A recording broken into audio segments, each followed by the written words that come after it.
Hello. Something is how you do everything, right? Whether if you find yourself putting things off in your business, through your personal life, you would realize there are things that you do put off in your personal life as well. Whether being doing the laundry or doing or just petting yourself and having that me time and just caring for yourself. If you hold yourself back from doing those, then you are procrastinating. Hi ladies, I'm Samy and I'm a clarity and productivity coach. So today is live, so I'm so excited to actually share my knowledge with you. And today I'm going to talk about procrastination and how it shows up, how it affects us, and what kind of results it produces, and it also stops us from doing the things that we want to do. All right, but for yourself procrastinating, I want you to know that you are not a procrastinator.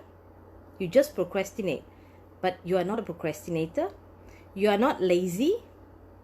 You are not indecisive, and most of all, you're not even busy, right? You're never too busy to even do something, right?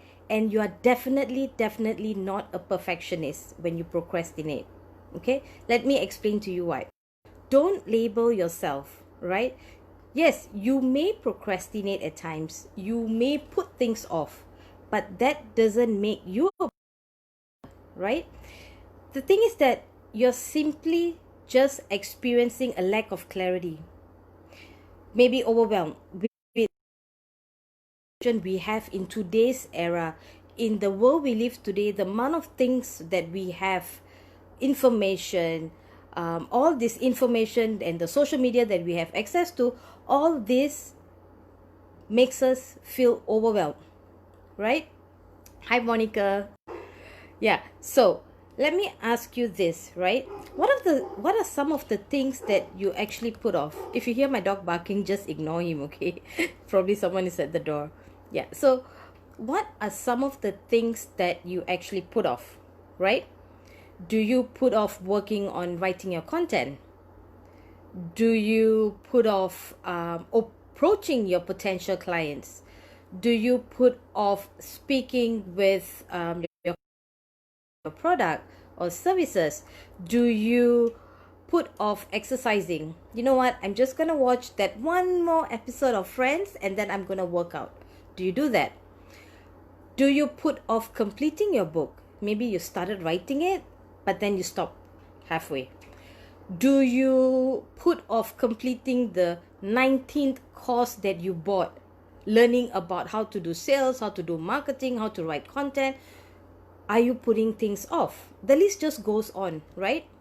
So let me ask you this. If you knew how to do something, right, would you still put it off? Chances are there's a yes and no, right? But let me narrow it down. Do you brushing your teeth in the morning? Do you actually put off bathing? Although sometimes we do put it off because we just want to lay, but eventually we will do it, right? Do you put off eating? You don't, right? You know that you need to eat, you get hungry, you need to eat. So you don't procrastinate on eating. Do you procrastinate on getting the groceries? When you ran out of groceries that's left in the house, do you procrastinate and just starve to death? You don't, right? So which means if you knew how to do something, you would just simply do it. But there's also times when you knew how to do something, you know the exact framework, something, you know exactly what steps you need to take, what are the things that you need to do, you know exactly the entire process. You still just can't bring yourself to do things. You know you need to sit down and write of content for your clients or for your customers. You know you just need to pick up that call, that phone and make that call. You know, you jolly well know you got to do it, and yet you still don't do it. There's a lack of motivation, there's a lack of desire, There's a lack of strength, even strength to do it.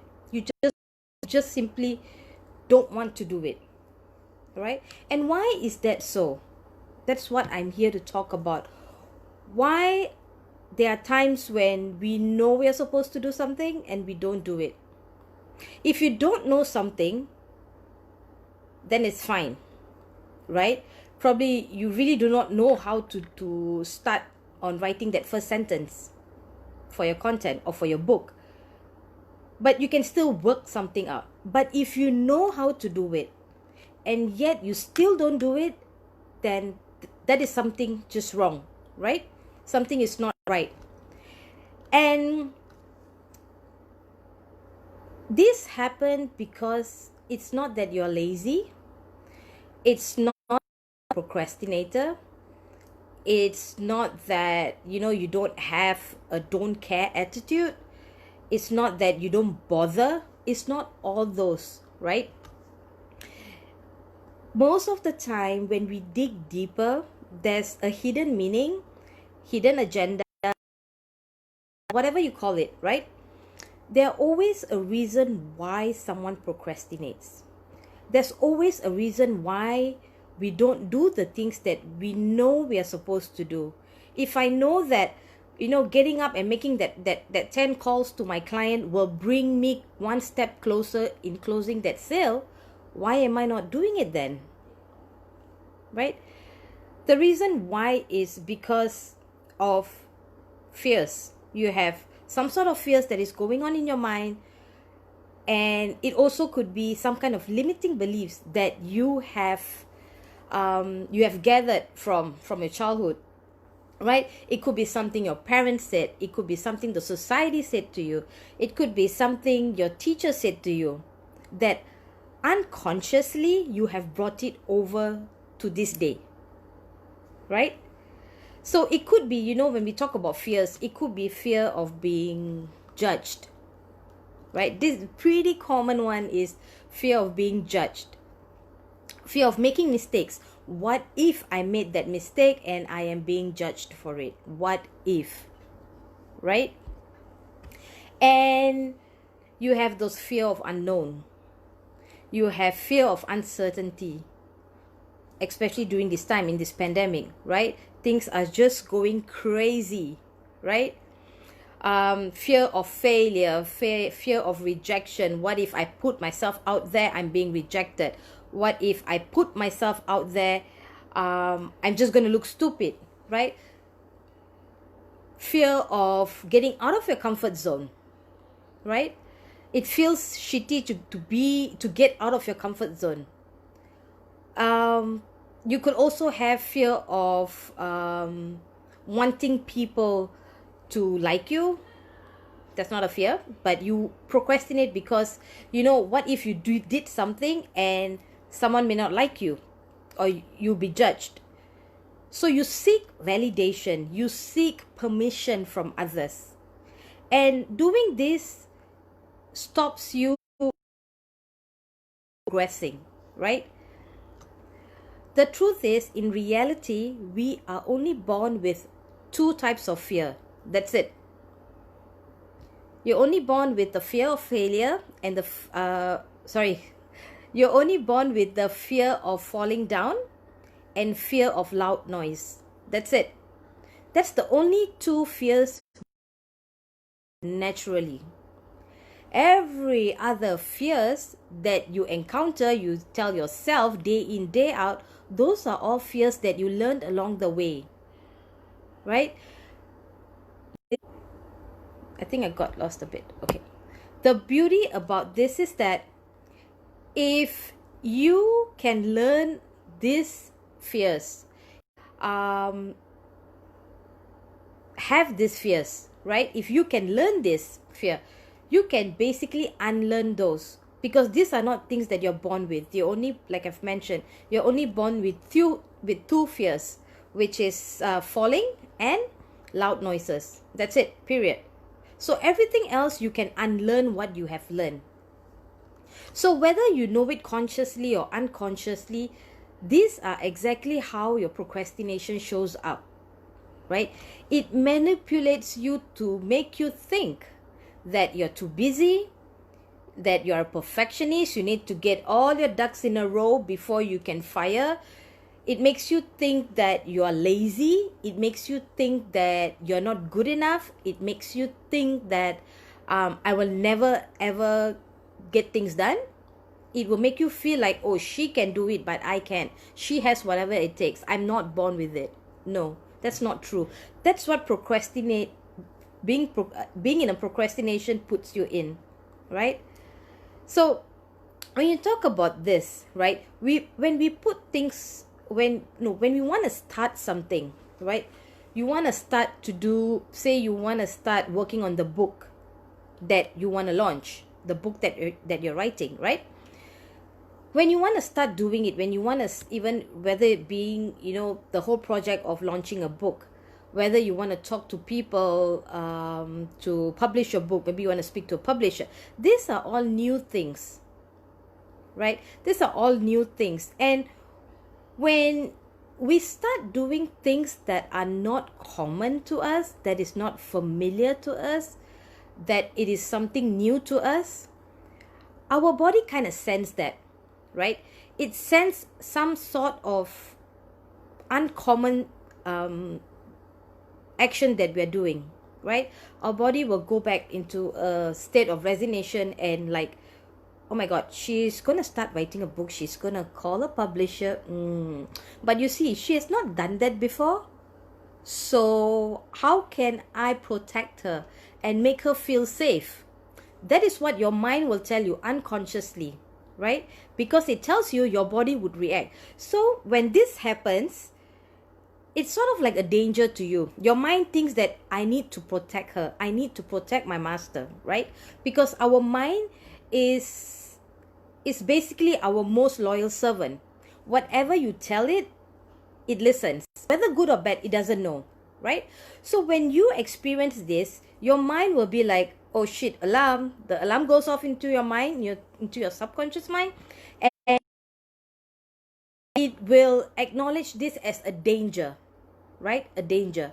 And because it's unfamiliar, it will make you cave in. It's just a surviving mechanism, right? Because your body wants to protect you, right? So we tend to cave in. We go in like this, we would cave in instead of being open and just being receptive to things. When we want to protect a child, we would hug them, right? We cave in. When we want to protect our loved ones, we cave in. So having the awareness that this is okay, this is something new, I acknowledge it, I'm scared of it, but at the same time, I'm also excited about it. If you can acknowledge it, then when you try to cave in more, you will realize that you start opening up yourself, right? So let me ask you this. Has there ever been a time, actually it's not even has there ever been a time, I'm sure there has been a time, because it happens to everyone. There have been a time when you put things off so much, and when finally you decided to do it, you'll be like, geez, why didn't I do it sooner? What took me so long to get this shit done? Let me give you a scenario, right? Abusive relationship, cheating partner, bad co-workers, right? Right? You just tolerate them because you value, you're afraid of losing them. So you tolerate it, right? You tolerate them for all the things that they do, right? And when finally it has reached your last straw, that's it. Yeah, you told yourself, you know what? I'm sick and tired of being sick and tired. Then you realize, you know what? I'm just going to walk away. Or sorry, I got distracted by remedy. Thank you. So when you realize that, like, you know what? Enough is enough. I've been doing this. I've been tolerating this, and nothing has changed. you walk out that door of that abusive relationship, you walk out of that door of that cheating partner, you walk out of that door of your colleague or the job that is just draining the shit out of you.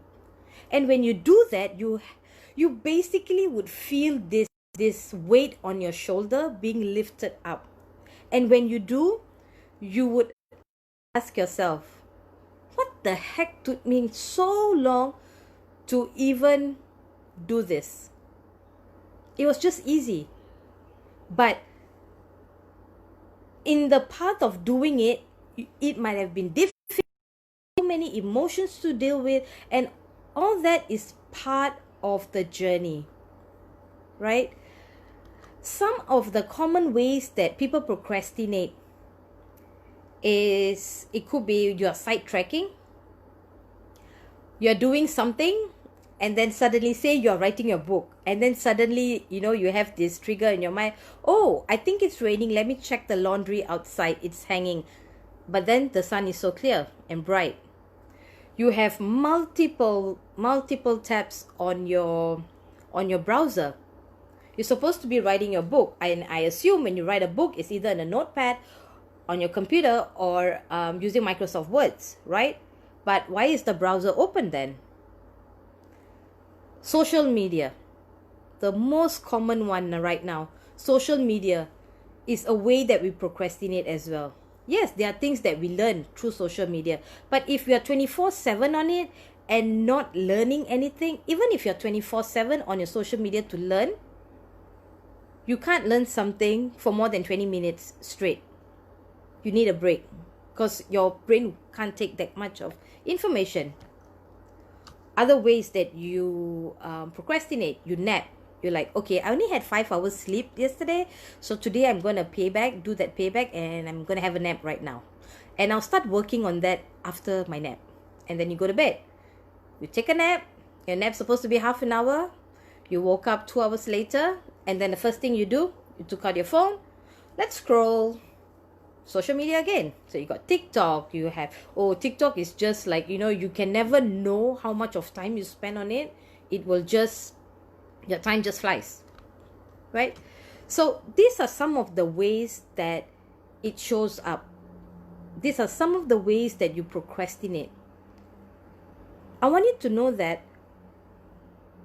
whenever and whatever that has caused you to procrastinate, know that you're not alone. It happens to every single person in this world.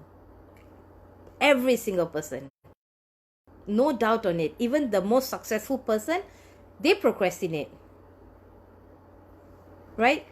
But know that there's a deeper meaning, there's a deeper purpose on why someone procrastinates, why you procrastinate, right? And if we can dig deeper into that meaning and purpose, then the next time when it shows up, you know exactly what to do. You know how to handle it, right? And when you start doing it, when you start, handling your procrastination, when you keep doing it over a period of time, then something that is unfamiliar becomes familiar. And when it becomes familiar and common to you, that is your new comfort zone. And that's how we grow. We expand ourselves by just doing, acknowledging what is working, what's not working, doing and expanding ourselves. Right? We start to become familiar with the unfamiliar. And then we grow. The cycle will repeat. You're done with your book, you've published your book, it's going so well. Now someone has invited you to speak in their summit in front of 5,000 people. And then you cave in back again. And then you start going through social media, you start putting things off, you try to nap, you feel that, oh no, I need to check something. The cycle goes on. But the moment this shows up and you're aware of it, you are able to tackle it, right? So let me share with you, how do you then make smarter, bolder and bigger decisions, right? The most important thing about this is that whatever I'm going to tell you after this, if you can hold this. Hi Lonis, I hope I'm pronouncing your name right, from Cleveland, Ohio. Hi. Yeah, if you can master this one equation that I'm about to tell you, you are good for life. You are really good for life. Trust me in this, right? What I'm about to teach you is how to take 100% responsibility for your life. Most of the time we tell people like, oh, I'm responsible, I take charge of my life. But let me ask you this. Have you ever complained? Hi Sandy. Have you ever complained, justify, or blamed anyone or anything that has happened in your life? I'm sure we have. Be it the traffic, be it the long queue, be it our spouse, be it in our relationship with our kids and our family, be it even right now the pandemic, right? As long as we have blamed, complained, justified, we are never 100% responsibility for our life, right? Hi Diana, hi Clarissa. So how do you then take 100% responsibility, right? I want to talk a little bit more about complaining. Okay, why do people complain? The reason why someone complains is because they have a reference point that something is better, a reference point of something that they want, which is usually something better, but they are not willing to risk creating it. Example, you work 80 hours in your job, you're sick, tired, you don't have any family time, you're always on the road, you're always working, right? But you know, despite that it's not making you happy, you don't want to quit your job because you're afraid of you may not pay the bills, you'll not be able to pay for your mortgage, you will not be able to put food on the table. But you know there's something better out there, but you're not doing it. And then we end up complaining, oh, it's so tiring, I work 60 hours a week, 80 hours a week, I don't have time for my family, yada yada, it goes on. Right? Coming back to the equation that I want to share with you guys, it's E plus R equals to O. E for elephant plus R for Russia equals to O for Ohio. I wish I had time to actually talk more. I only have half an hour to talk to you guys. I only have 7 minutes left. If any of you have heard this equation, with you, it's called events plus response equals to outcome. And the thing that you have control over is your response, not the event. The outcome will depend on your response. Right? If you can just master this one equation, you're set up for life. It will take you wherever you want to go. So a little bit about the event part, right? So things happen to us. Many things might just happen to us. But how you respond to something determines the outcome that you want to experience. Simple example I give you right now, the pandemic. Corona right now, everybody is hit by it, everybody is affected by it. There are people who lost their jobs, there are people who lost their family. It's crazy. Okay, that's the event. Say that you lost your job right now, the pandemic, you lost your job. You have two choices now. You can either whine about it, blame, justify, whatever you can do. You can just talk about it on and on and on, that you lost your job, why did this happen to me, why does all the bad things happen to me. You can do that, or you can turn it the other way around and respond, yes, I lost my job, it's sad, but what can I do now? What can I do to make it better? Maybe you have been wanting to open a bakery. And now this pandemic has happened. You're like, you know what? I never had time when I was working. Now I have the time to work on my passion. I want to bake. You shift all your energy, you shift all your emotions into building your bakery.